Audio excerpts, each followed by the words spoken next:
ఆంధ్రప్రదేశ్లోని రెండవ శక్తిపీఠం భ్రమరాంబికా శక్తిపీఠం.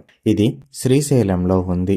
జ్యోతిర్లింగం ఇంకా శక్తిపీఠం రెండూ కలిసిన ప్రాంతం ఇది. ఈ ఆలయం భ్రమరాంబికా దేవికి అంకితం చేయబడింది. ఆమె పార్వతీదేవి యొక్క రూపం. శ్రీశైలం ఆలయ చరిత్ర గుప్తరాజుల కాలం 5వ శతాబ్దం కంటే వెనక నుండి ఉందని చరిత్రకారులు చెప్తున్నారు. దీనికి సంబంధించిన అంశాలు స్కంద పురాణం ఇంకా శ్రీశైల కాండంలో దొరుకుతాయి.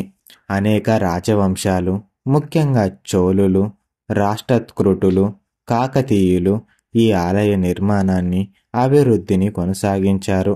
15వ శతాబ్దంలో ఆది శంకరాచార్యులు కూడా అమ్మవారి మీద శివానంద లహరి వంటి కవితలు రాశారు. పురాణాల ప్రకారం సతీదేవి యొక్క గొంతు భాగం ఇక్కడ పడిందని భావిస్తారు. ఇదే కాకుండా మరొక కథ కూడా ప్రాచుర్యంలో ఉంది.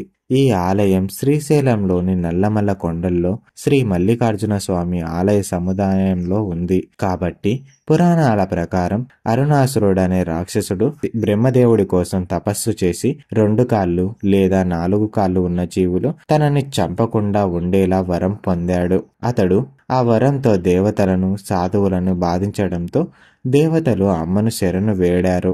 ఆమె తేనెటీగ రూపంలో భ్రమరాంబికగా అవతరించి రాక్షసుడిని సంహరించింది. ఈ ఘటన తర్వాత భ్రమరాంబికాదేవి శ్రీశైలంలోనే ఉండి భక్తులను అనుగ్రహించాలని దేవతలు కోరారు. అప్పటి నుండి ఆమె మల్లికార్జున స్వామికి తోడుగా భ్రమరాంబికగా అక్కడే కొలువు తీరింది.